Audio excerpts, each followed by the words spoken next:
So today we're talking about writing task number 2, which is persuasive writing. It's essay writing. And the first type of essay that we're going to look at, the first format of the essay that we're going to look at is an agree or disagree type essay. All right, so it might be a simple question like, many people believe that all students should wear uniforms at school. Do you agree or disagree? Okay. Let's talk about what exactly IELTS is looking for. And even if you're not taking IELTS, the requirements that IELTS has are not weird examination requirements that don't pertain to other real-world applications. The requirements that IELTS has for writing are the exact same requirements that will make your writing good in any context, whether that's school, or business, or in your case, a therapeutic context, it's all the same. Okay, so let's take a look at the official rubric. This type of document is called a rubric, and all of these boxes list the success criteria.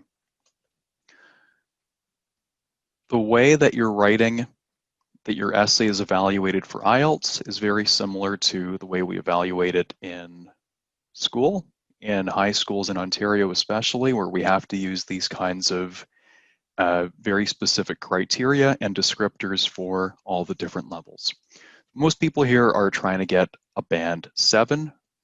So to get a band 7, you have to get a 7 or higher in each part. A lot of people are not aware of this, but IELTS rounds 2 different ways. When you're talking about your overall score that consists of speaking, writing, reading, and listening, they round the normal way that we're accustomed to rounding in math class. However, for the writing and the speaking examination, they round down. So if you get 7, 7, 7, and then 6 on grammar, you're getting a 6.5. This comes as a surprise, as an unpleasant surprise to a lot of people, but that's how it is. The reason I believe that they do this is because when an institution like a school or a licensing body wants candidates to be band 7 level writers, for example, they don't want someone who's got 7 on task achievement, 7 on coherence, 7 on vocab, and then a 6 on grammar. Because you can have a ton of mistakes and get 6 on grammar, right? So they want someone who's actually a 7, where they have frequent error-free sentences. I mean, if you don't have frequent error-free sentences, it's a real chore, it's a real pain to read your work. Okay. Let's look at these 4 categories. And by the way, these categories haven't changed in 2,500 years since Aristotle. Writing, like any media, whether it's photography or painting, has always been broken down into 3 aspects: content, arrangement, and delivery. So task achievement is your content requirements. It means you're answering the question that they've given in the prompt, not a different question and not kind of answering it, but answering it precisely.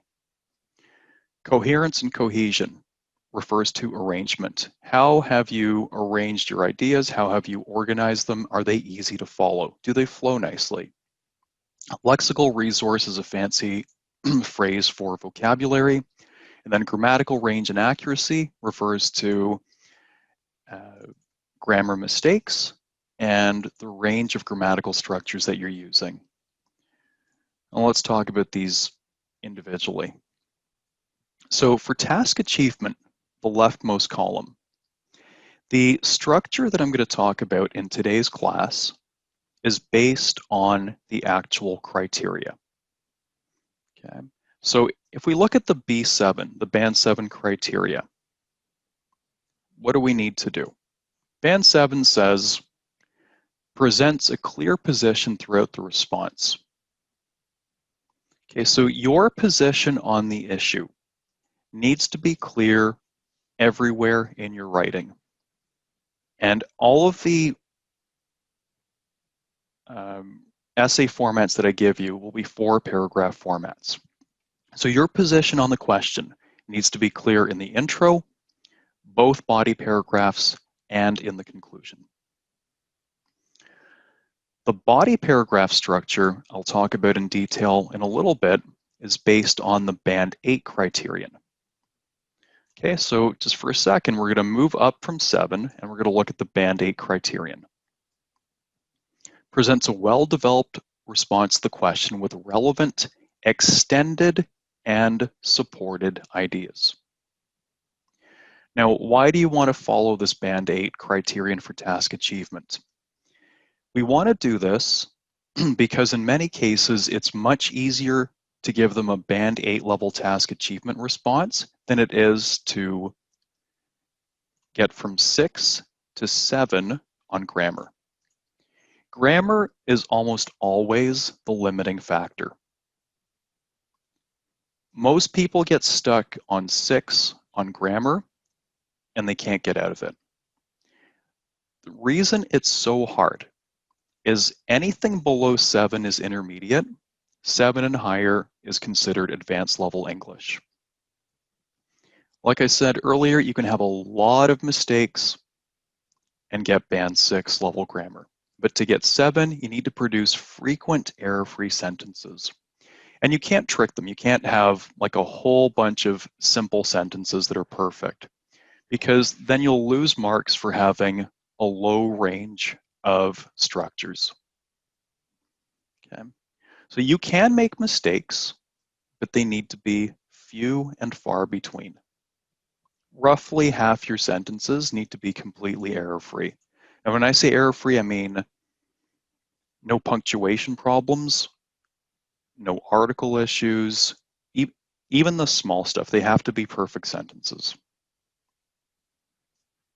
So we're going to try and offset a lower grammar score by raising our task achievement score. And I'll get into detail in how to do that when we get to the recommended structure for this kind of task. Okay, coherence and cohesion refers to how smoothly the ideas flow into each other. You have to use transitions abundantly. And this is good writing because you're not writing for yourself, you're writing for a reader, and you need to make things very explicit for the reader to see how ideas are connected to each other. Transitions are things like first, second, third, finally. On the other hand, moreover. Now, there's one issue in here that I'm going to bring up right away. There are 4 killers in terms of grammar, but this killer is actually listed under coherence cohesion, and it's called may not always use referencing clearly. As we look here at 6 for coherence cohesion, we've got this criterion that says may not always use referencing clearly or appropriately. So referencing here refers to pronouns. Like if I'm constantly talking about someone like Olga, Olga, Olga, that's not good writing. You need to switch to a pronoun and say she instead of Olga. But if I say he, then all of a sudden the reader's completely confused and they don't know what I'm talking about because it's not clear what that pronoun he refers back to. The most common way that people make a mistake here is they will talk about a concept in plural in one sentence and then switch to like a singular pronoun. A very common example would be saying computers, computers, computers, and then switching to it. And the reader sees it and they're like, what does it refer to? Because all the nouns previously were plural. So if you make one mistake like that, you are limited to a 6 on coherence and cohesion. It's very important to make sure that your pronouns match the specific nouns. Lexical resource is a fancy phrase that refers to vocabulary. The biggest piece of advice I can give you with lexical resource is Do not try to impress the examiner by throwing in big words. Writers, professional writers, when they're advising new writers, almost always suggest use common, everyday words that have no chance of confusing anyone. Even the PhDs in your audience are going to appreciate how easy it is to understand your work. Right? If in doubt, use a simpler word or expression that you're confident with. The examiner does not have a list of words that they're looking for.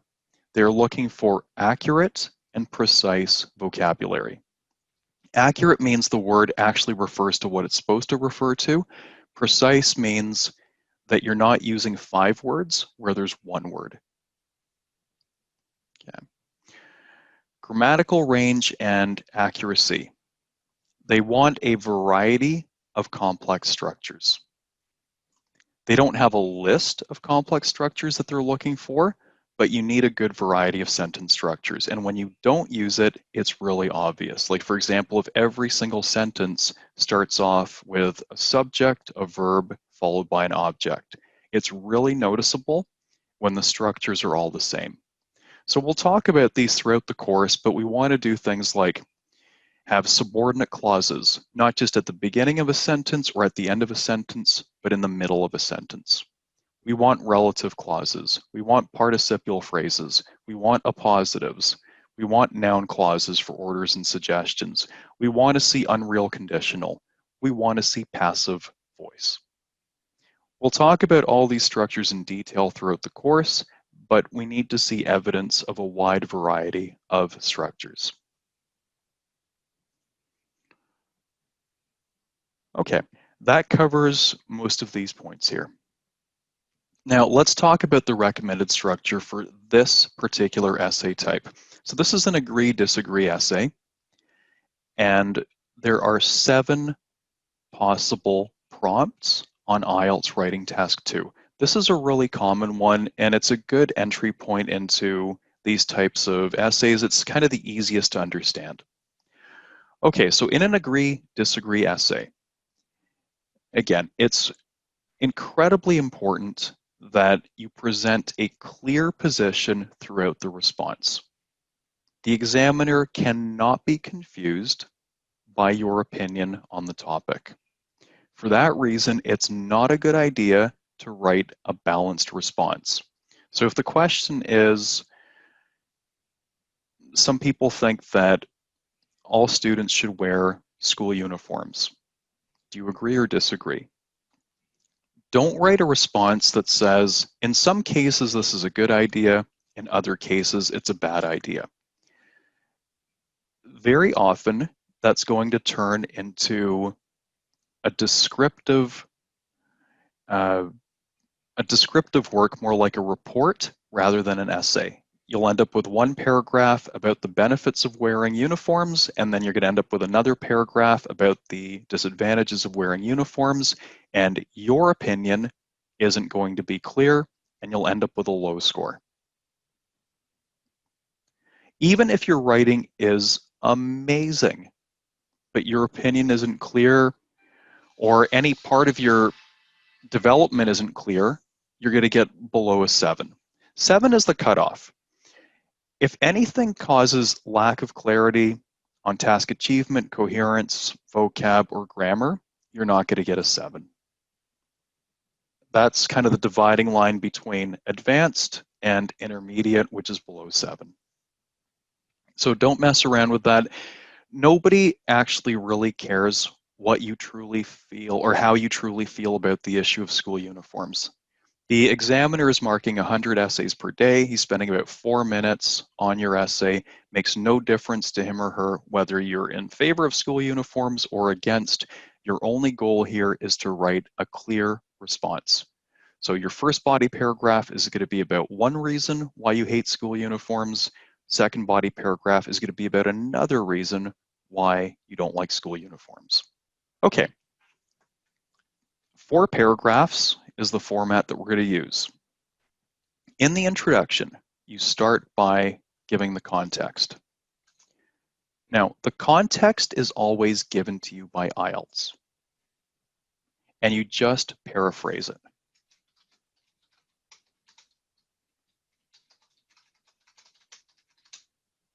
Okay, so in the example that I gave, the first part of the prompt would be, many people think it's a good idea for all students to wear school uniforms. You just paraphrase that because that's the context of the writing. Regardless of the writing task that you do, whether it's for IELTS, for business, for an email that you're writing to someone, this is how every piece of writing begins. What is the purpose of this writing? What are we talking about?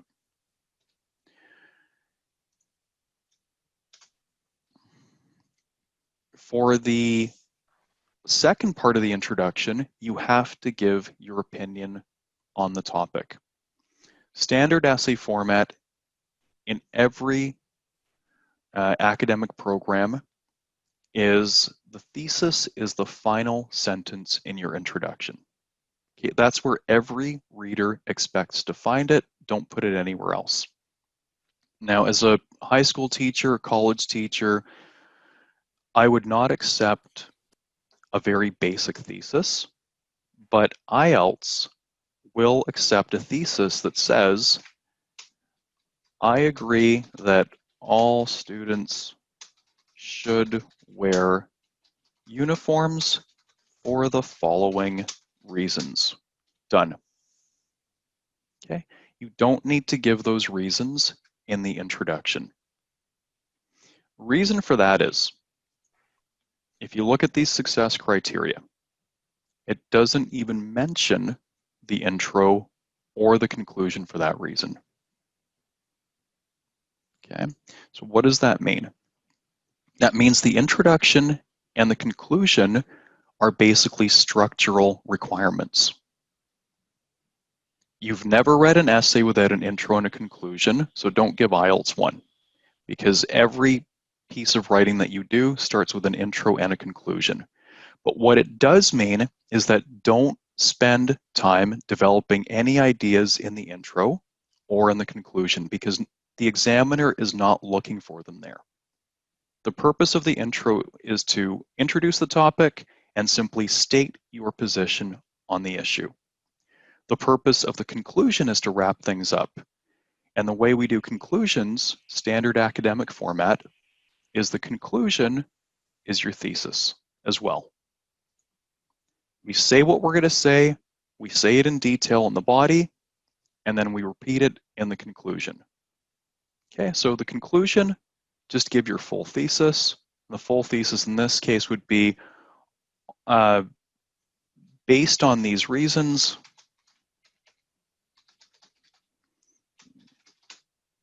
or as a result of, or due to A and B, all students should wear uniforms at school. Okay, and then you would actually summarize your reasons here, and then you're going to have a nice long sentence as your conclusion. Okay, that is all you need. Now, most of your marks are in the body. This is where the examiner is looking for development of ideas, and this is where this format comes in. So this is called T.R.E.E.S paragraph structure. T.R.E.E.S. And if you follow it, and you can follow the structure for the rest of your life, it's going to work for all essays, all persuasive writing forever and ever, amen. You're going to be fine. This is your position. The first reason why school uniforms are a great idea is because, and then you have a short summary of the reason. Develop the reason, but develop the reason in general here. 1 or 2 sentences before going into specifics. Now, in academic writing, nobody cares what our opinion is. People only care about what we can support with evidence. And the most powerful kind of evidence is research studies, statistics. Okay, so start off like this. According to research by, the University of Toronto, the World Health Organization, Harvard, whatever you want, it doesn't matter. Give the publication year. That's also an expectation. Some kind of statistic. 60% of, and then whatever it is to support your point, okay? Or something like students who, and I'm just making this up, and it's okay to do so because the examiner knows we don't have access to research resources. The examiner also knows you might never have thought of this topic before it came to the exam. Students who wear uniforms have higher marks on average than students who do not wear uniforms. Okay. A study revealed, and you can give one more sentence that talks about the difference in marks. Say, in schools where kids wear uniforms, marks on average are half a grade point higher. Okay. An example is a requirement of the task. The instructions always say to provide an example. And again, just like with the evidence, you can make it up. Talk about your neighbor, talk about coworker, your brother, your roommate. Again, it makes no difference. Make up an example that brings the evidence to life. You could talk about your neighbor's experiences sending their kids to a public school where there were no uniforms, and then what happened when your neighbor moved her kids to a school that has uniforms. Significant statement wraps up the paragraph and connects the ideas in the paragraph back to the prompt. For that reason, school uniforms are a good idea. Yeah, this is rather simplistic, but I think you get the idea. It reminds the reader why they just read this paragraph. And again, it satisfies the requirement that your position on the issue needs to be clear throughout your response. Okay. Writing proceeds from general to specific. That's for the whole essay itself. The intro is quite general, and then the paragraphs, the body paragraphs, get more specific. But that's also true within paragraphs. This is very general. Again, provide a general reason why uniforms are a good idea. Evidence, now it's getting more specific. Then the example brings the evidence to life. Evidence is generally an abstraction. People have a very hard time picturing or imagining what statistics actually refer to. So when you give an example, that brings that research or those statistics to life. Good writing always includes examples because what you're really trying to do is create word pictures for your audience.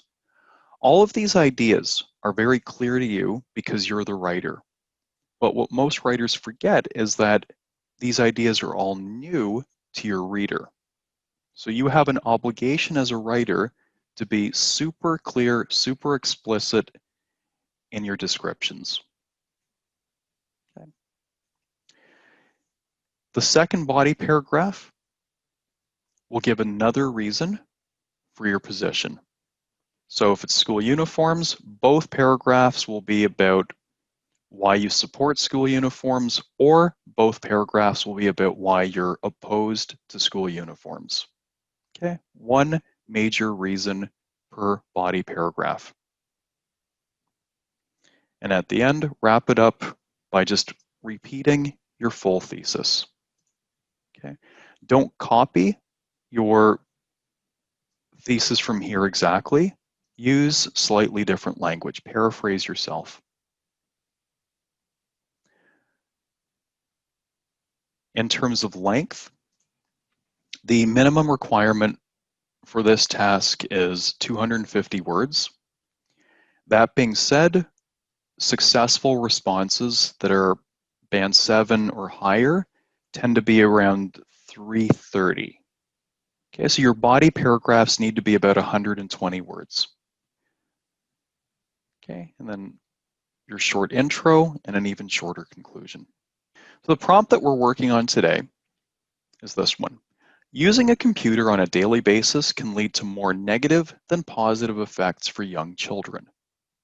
Do you agree or disagree? Okay, seems pretty straightforward, and it is. The prompts are not meant to be challenging. Again, they know you have no idea what the prompt is going to be. You don't have access to research resources, so they give these fairly straightforward questions.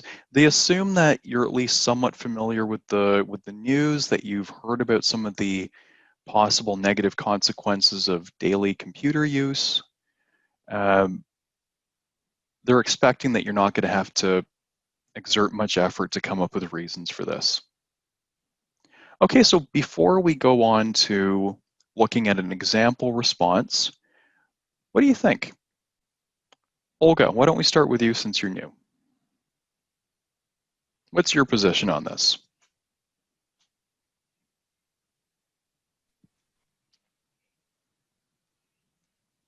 Hi, Olga. If you want to talk, you got to turn off your mute. Sorry. I think it's more, yes, I think it's, for me, it's more negative in young children. I will say that, yes. Okay. And it's, I will go for, I will go for consider young children, right? So I will, yeah, I think the natural is better. And yes, that's my point of view. If I want to do because they need, I would say, according to research, or is if they spend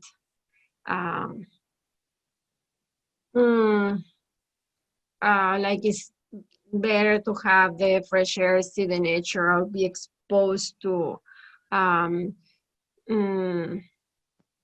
not to because of the publicity. Sometimes it's very invasive, and if you have the slides, no careful with that, the brain can be very hard damage. Like, it would be, if you don't have very attention when they're very young with that, what it's doing, it can be very bad for the children. I will go for that posture. And Okay. that's it. Okay. All right, and let's open it up to maybe some other people. Are there, everyone can give like one good reason why you're either in favor or against this topic. Do you agree or disagree that using a computer on a daily basis can lead to more negative than positive effects for young children? Zubi, what do you think? As we discussed, we had one topic before that we discussed that the children who uses computer, or they have more screen time, they are socially isolated. And okay, social isolation is a controlling reason.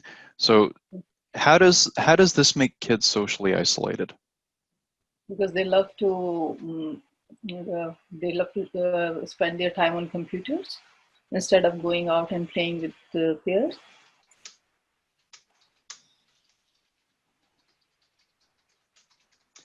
Peers, okay. And also I was going through because I was writing the essay, so I have seen one of the research. It was telling that the kids who has more screen time, they are obese.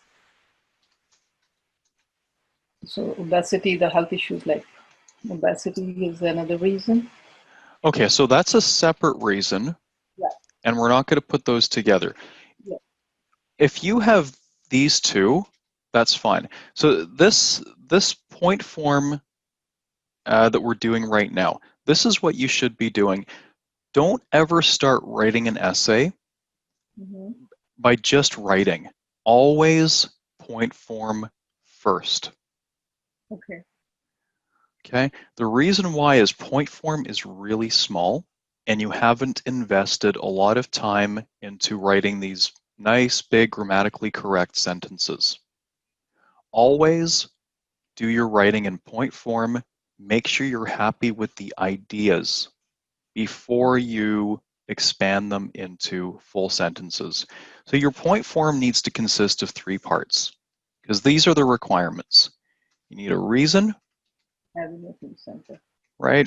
For band 8, you need evidence, and you must have an example. That's a requirement of the task. Paragraphs have single controlling ideas. So if social isolation is one of them, you don't need anything else for this paragraph. Obesity would be another controlling idea that could get its own body paragraph. Okay. We could even, if you have something like obesity, that could even be generalized to health issues, and obesity could be a specific example or specific evidence. Yes. Okay. So let's talk about the kind of evidence that you could bring in. So what could you say about social isolation? What could the research say about this? So as you have given us example that you have visited in a restaurant and you saw the family was sitting around the table and all the guys, they have their tablets or mobile phone and they are not talking to each another. It could be the example, like still, like though they are together but they are not using, they are not communicating. Okay, so we've got the example, but what about the research? So we've got this thing in the middle. Now, remember, the example is supposed to bring the research to life. So we've got the example already. And if you've got the example, that's fantastic, because that's the easiest part to visualize. That really brings everything to life. Now you're just working backwards to come up with the evidence. Yeah. So we can make it? Make it up. Okay. As long as it's not cuckoo crazy. So according to the research on social behavior of the kids, younger kids, published in which paper? Harvard. Why not? How? Yeah, Okay. in 2009. Harvard Journal of Family Studies. Yeah, Make up the study. name. Okay. Yeah, and it showed that the kids who are more 60% or 40% of the kids who uses computer on a daily basis are more socially isolated.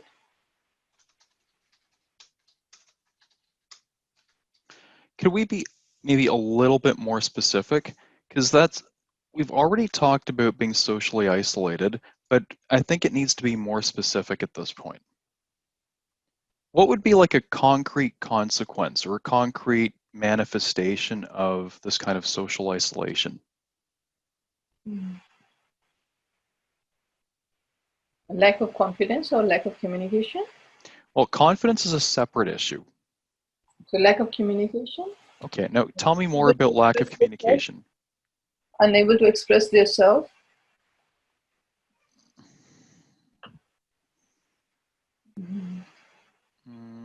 Okay, so we could say something like suffer from antisocial behavior, language deficits compared to peers who use a computer less often. Yes. And then to be more specific, you could say something like, I don't know, half a grade point difference in communicative ability. You make something up. Okay. Well, does anyone else have any suggestions for kind of evidence that could work here? Kelly, you were saying something. Yeah, I was saying that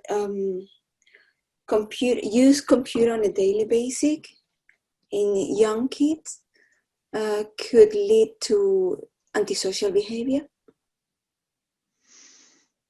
Okay. That's good.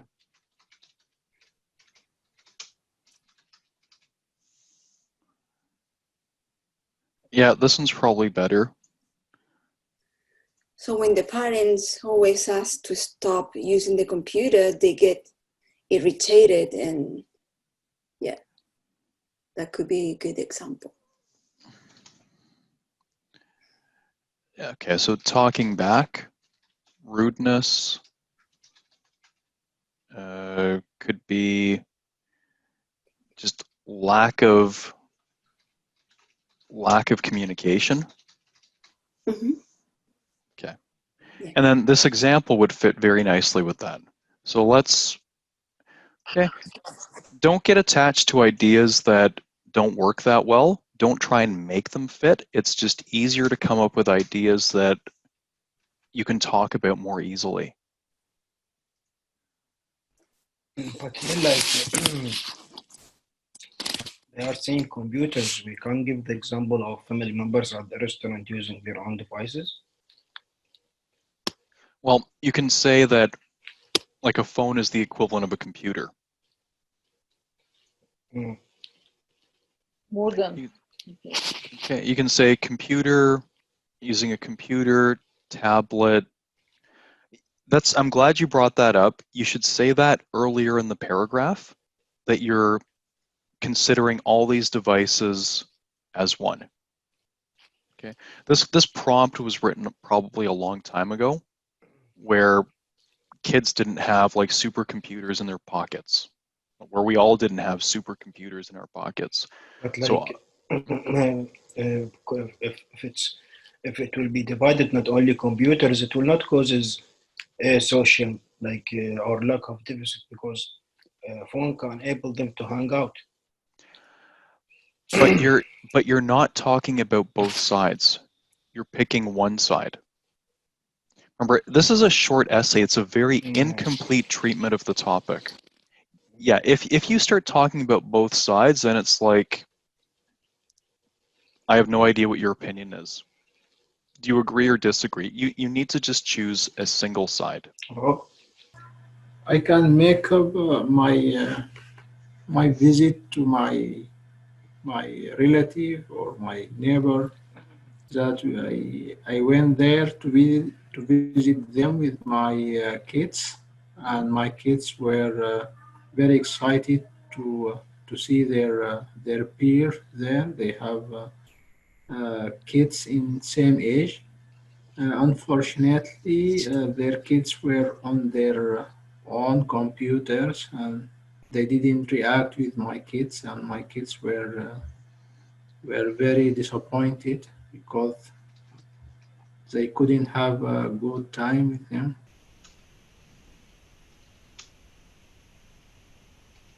I'll say his kids just ignored my kids and played. yeah, this is a good example. Okay. It's like kind of interaction, right? Mm-hmm. They don't know how to interact with each other. If it's not through a device, the kids are just clueless as to how to play together or what to say to each other. Yeah, this happens all the time. You know what, Amar, you just reminded me of a birthday party my son went to last year, grade 3. And at this birthday party, everyone was so excited to go. It was like the first big birthday party of grade 3. And then they get there, and the family had rented one of those trucks that has the computer systems inside, right? So it's a huge trailer, every kid gets their own super-powered computer. They're all playing arcade games, and basically nobody's talking to anyone else. The other thing that was really weird was that this kid had a massive backyard with beautiful playscapes in it. Not one, he had like a couple playscapes. Like, you know, those really fancy jungle gyms, slides, swings, trampolines, all that stuff. Nobody touched it for the whole birthday. Every kid was like, they'd never even left their house. They were just in front of a screen. Okay. Like Very for common.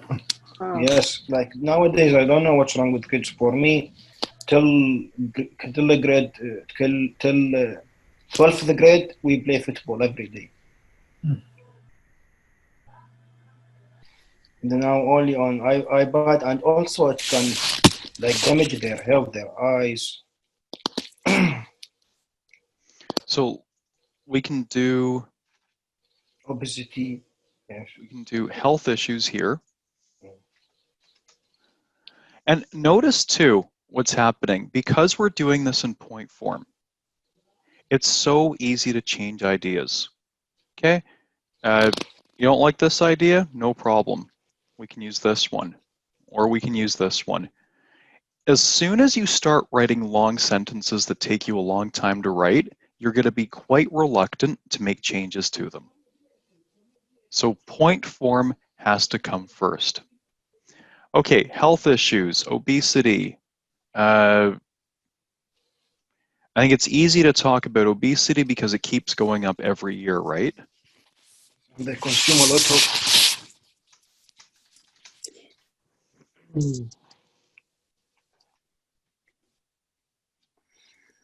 Okay.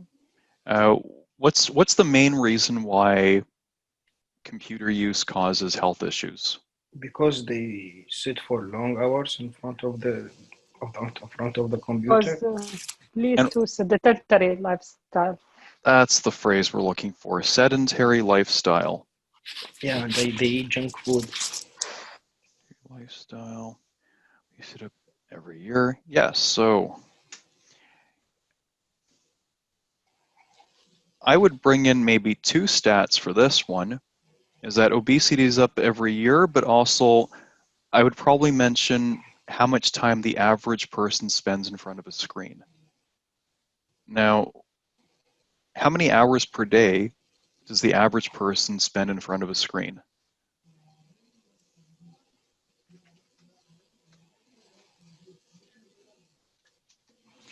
$4 hours. I think it's 4 to 6 hours per day.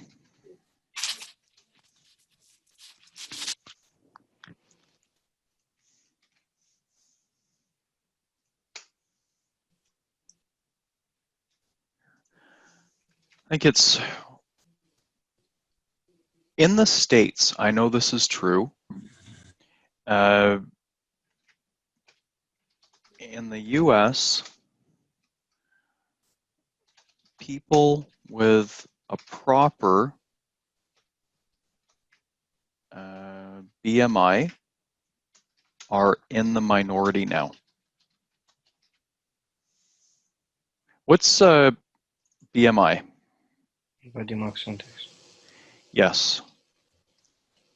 So people that have a correct BMI or an appropriate BMI are actually the minority in the States. That the average American, if you pick one at random, is going to be either overweight or obese. I think it's from 18 to 22. The normal BMI. Yeah, this is, I believe, the first time in history that this has happened. Okay, example.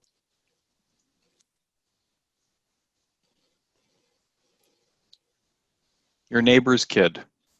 Yeah. They are wearing big Because here glasses. they eat McDonald's. Junk food. Yeah.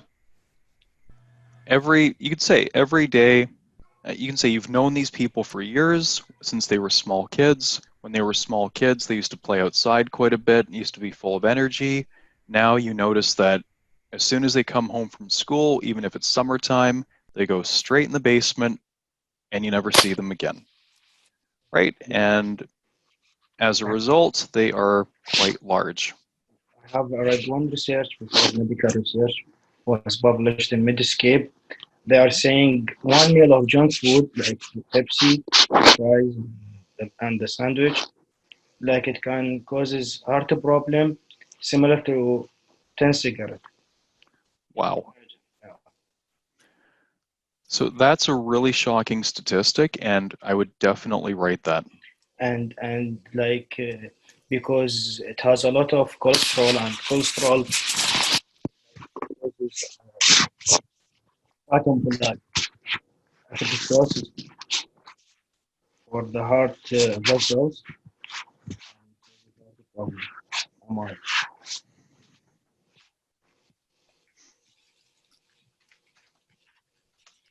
It's very dangerous.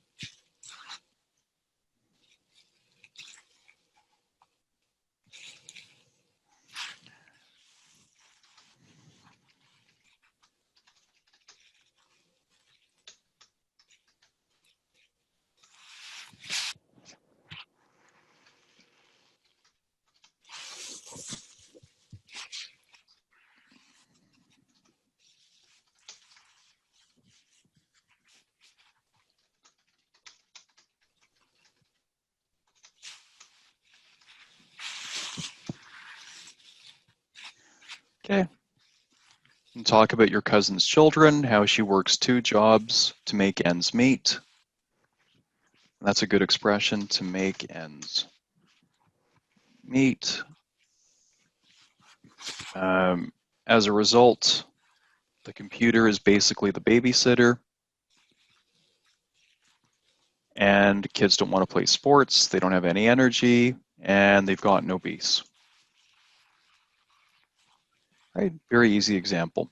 So when you have this, you've got enough to start writing.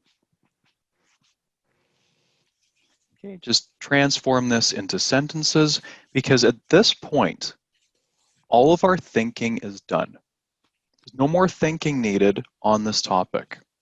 You've got 2 very well-developed ideas for supporting your point.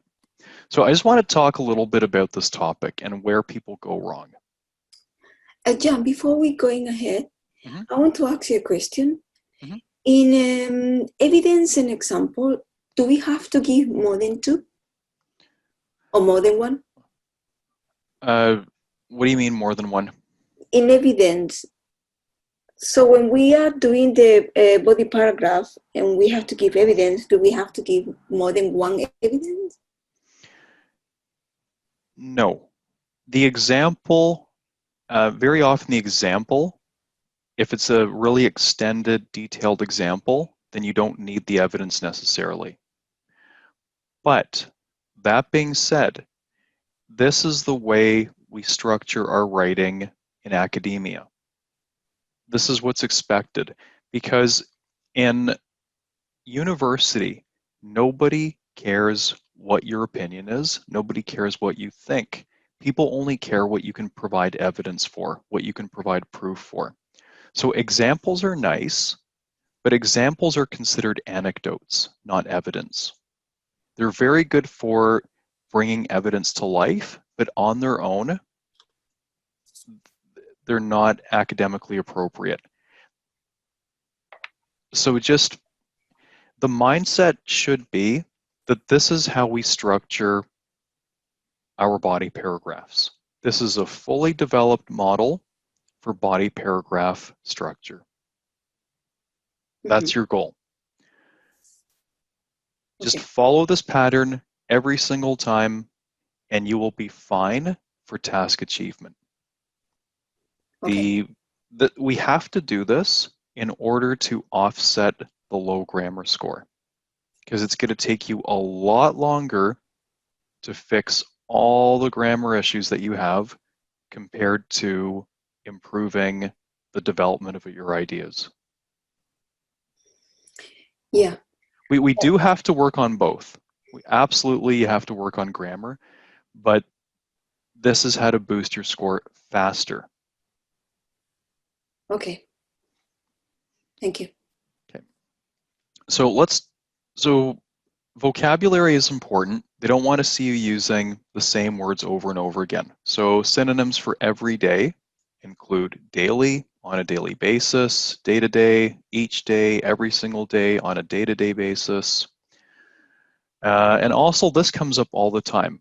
There's two versions of every day, either two words or one word. So every day is an adjective plus a noun combination. This is a problem I face every day. Two words. But if you use it just as an adjective, it's a single word. This is an everyday problem we have at work.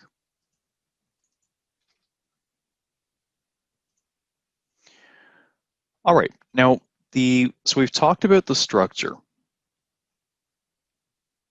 And I mentioned that when you do your point form outline of your ideas for answering the prompt, before you transform that point form into the full version, look back at the prompt several times, like 3 times. Look at your outline, look at the prompt. Look at your outline, look at the prompt. Look at your outline, look at the prompt. And only when you're satisfied that your outline 100% answers the prompt do you proceed to writing. With this particular prompt, here's where people run into trouble. I highlighted on a daily basis because it's really weird, but so many people, when they try and do this prompt on their own, it's like they forget it says on a daily basis.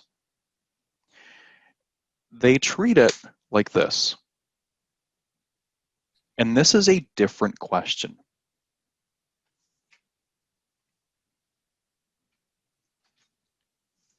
So if you just talk about using a computer, how it's bad for kids, it's off topic. It's specific.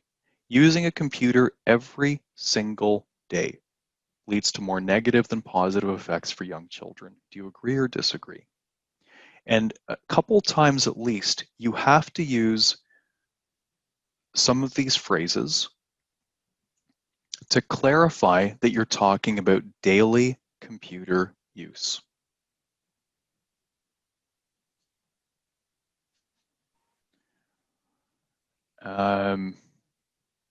Okay, let me show you a couple problematic paragraphs that someone wrote. This is the second body paragraph. The second reason is obesity, because the abuse of online games leads to the fact that the child does not want to play any sports or even do exercise. Instead of developing, a child spends more than half of his or her life on the computer. That's why parents should maintain a good relationship with the child.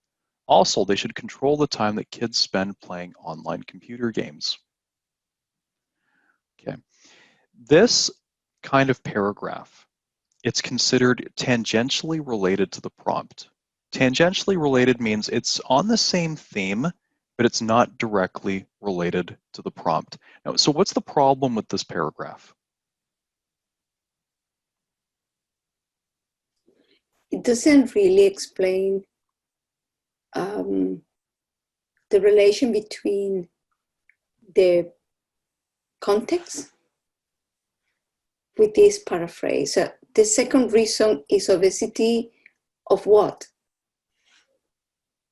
Mm-hmm. The second reason for what? Yeah. Yeah, so I think is the reason why it's not clear, this paragraph, is because we don't really explain the subject, the context. Yes, that's true. And what about in terms of the content that is there?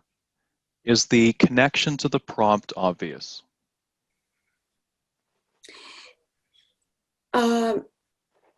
Well, it's more an explanation or an evidence than actually the reason. It doesn't show exactly, okay, it's the second reason of what? Okay. It also says the abuse of online games leads to the fact that child doesn't want to play any sports or even do exercise. So they're not talking about daily use of computers, which is what the prompt is about. They're talking about abusing online games, which is kind of related to that, and it might be the outcome of that, but it's not clearly related to the prompt. Okay, Correct. that's the problem. Maybe because there In is the, no emphasis about on a daily basis. That's right. but, The other thing that's off topic, sorry, go ahead. in the second, the line he said, instead of the developing child spend more than half of his or her life on computer. So this part is related with the prompt, isn't it? It is, but it's not specific enough. Okay. Right? The prompt says every day. This says more than half of his or her life. This is fine if you include this. But the beginning needs to make it clear that you're talking about what the prompt is referring to. The other issue here, that's why parents should maintain a good relationship with the child, and they should control the time that kids spend playing online computer games. Does this prompt ask you for any solutions? No. No. If they don't ask you to talk about solutions, don't, because it's off topic. It's a very short writing task. Every single word needs to be related to the prompt. If you're spending time writing stuff like this, they're not going to give you any marks for this because it's not related to the prompt. So it's a waste of your time, and it's taking away from the time you should have spent developing the prompt, developing your ideas as they relate to the prompt. Okay. Again, this often happens because people look at the prompt and they just start writing and they never look back at the prompt. It's a very natural instinct to do so, but I want you to kind of not trust yourself that much that you understood the prompt perfectly the second you read it. Okay. You have to verify that your point form ideas are really, really, really related to the prompt. Okay. Another paragraph was, in conclusion, I strongly agree that computers have a negative impact on young children. All right, so again, that's too general.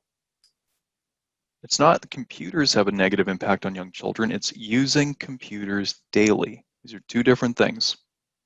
That's why parents should either supervise their children or encourage them to use for beneficial reasons, or not allow their kids to use computers. Otherwise, your kids will have many problems with health.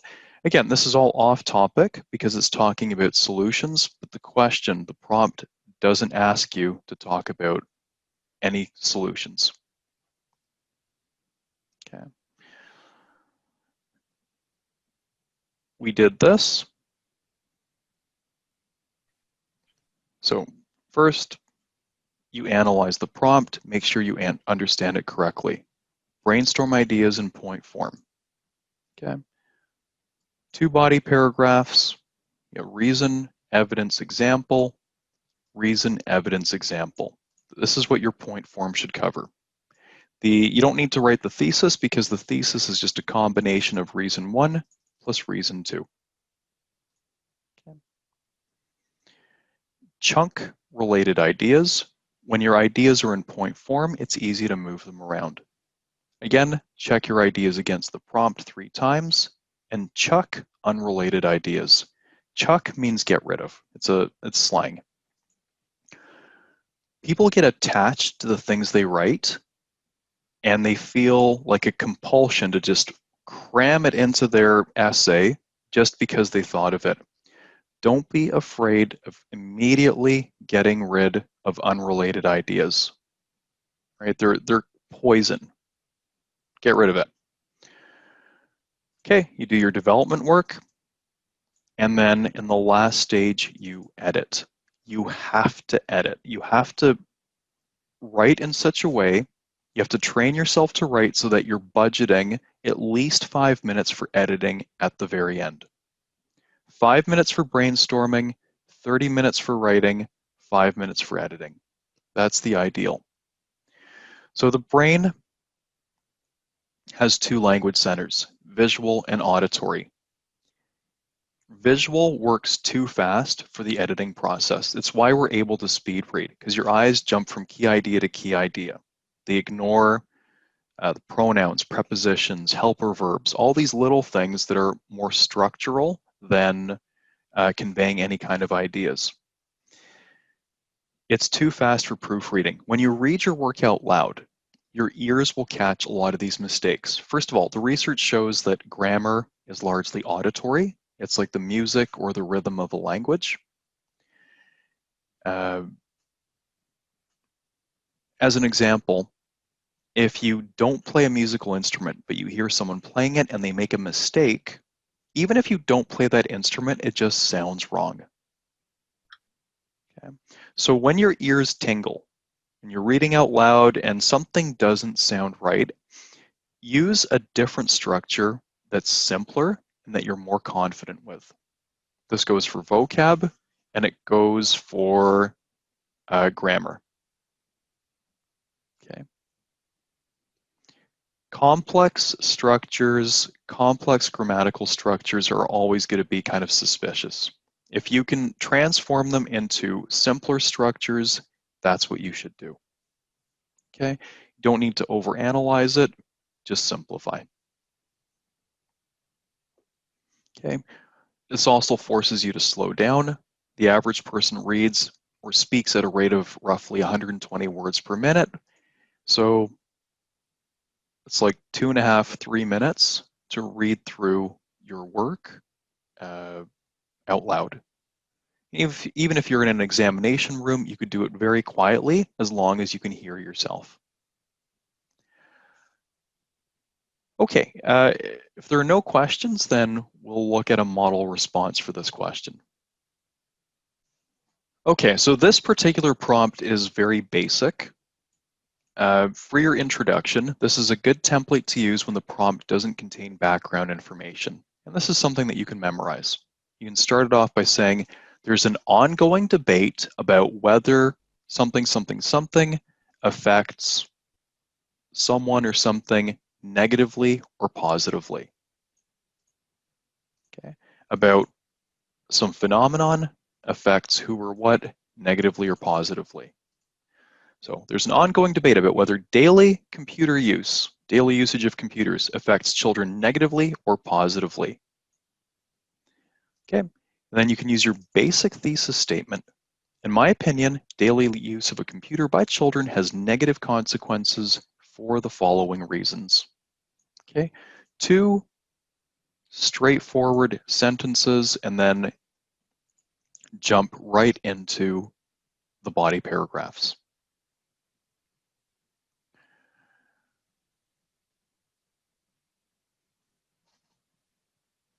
The first reason why using a computer on a daily basis is bad is because it can negatively affect children's health over the long term.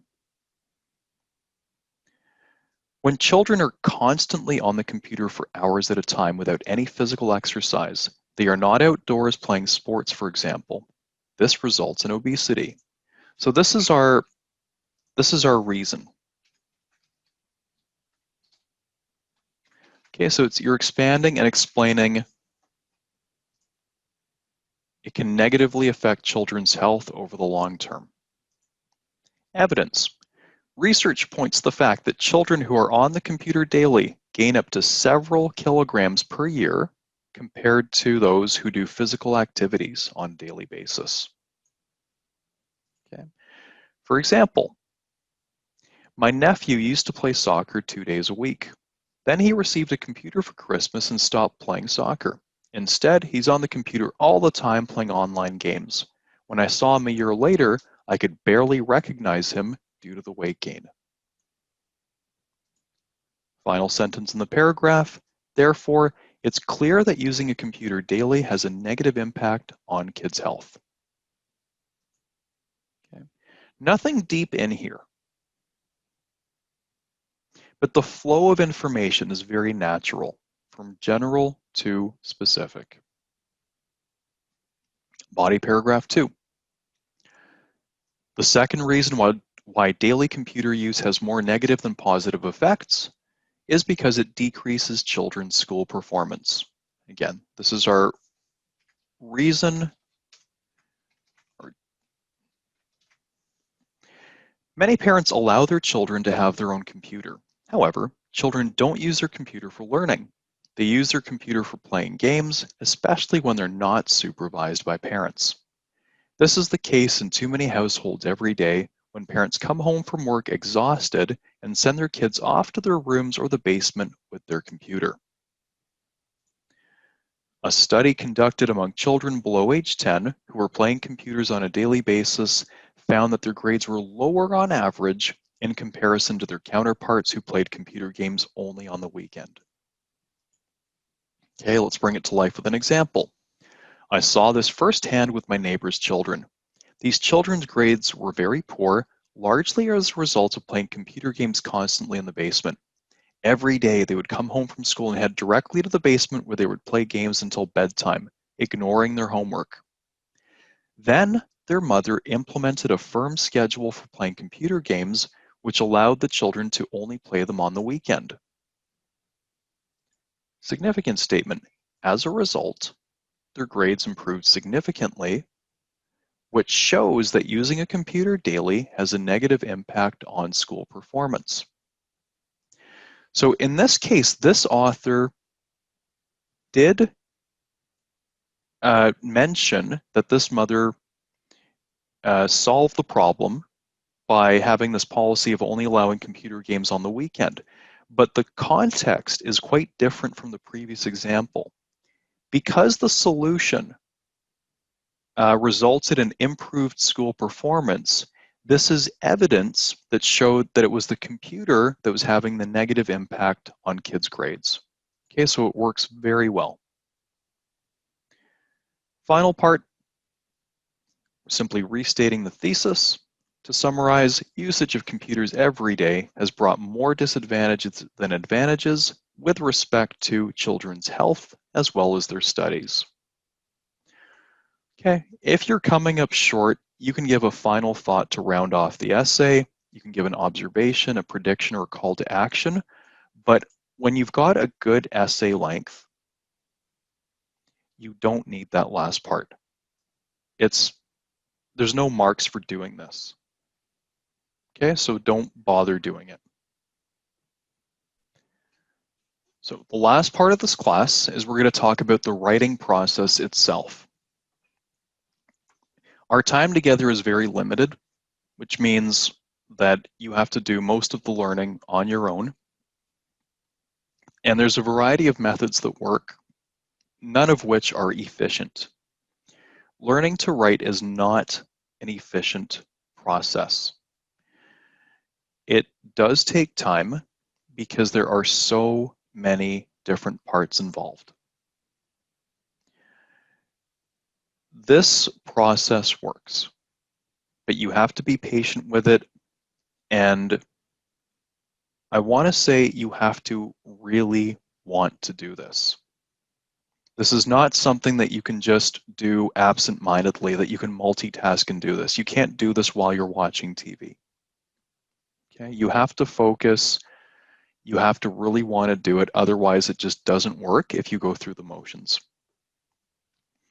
Step 1 is to copy a model response by hand, at least once. Some people do it several times and they get better results. This is the same way as modeling any other professional in any other field. You want to learn to play golf, you model the way someone like Tiger Woods moves his body. Okay. You want to learn to swim. You can watch Michael Phelps swimming and try and copy the way he moves his body. Okay.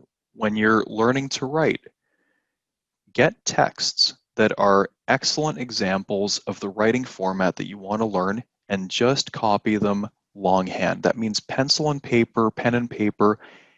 not on a computer. There's a strong mind-body connection when you use a pencil between your thumb and forefinger. When that's done, step 2 is to create an outline based on the model. So you just take the model, transform it into an outline, and then you use that outline to write your own version of the essay based on the outline. Then you compare your version to the original and you critique. So you can say, okay, this introduction part, I think I did it quite well, just as well as the model. But maybe in this part of this body paragraph, I didn't do the topic sentence as clearly as the model. This is how I should do it. And then you just ask yourself for all the different parts, where is the model better? Where is mine okay? The next step is you put everything away and you write the essay based only on the prompt without reference to any notes. And you post your work in the forum for me to check. And finally, you revise your work based on my feedback and complete follow-up activities. So at this point, you've written this how many times? 3, 4 at least. Okay, that's it for class today. Thank you, Jan. Thank you, Jan. Okay, Good night. my pleasure. Have a good night. Have a good night. Night. Bye-bye.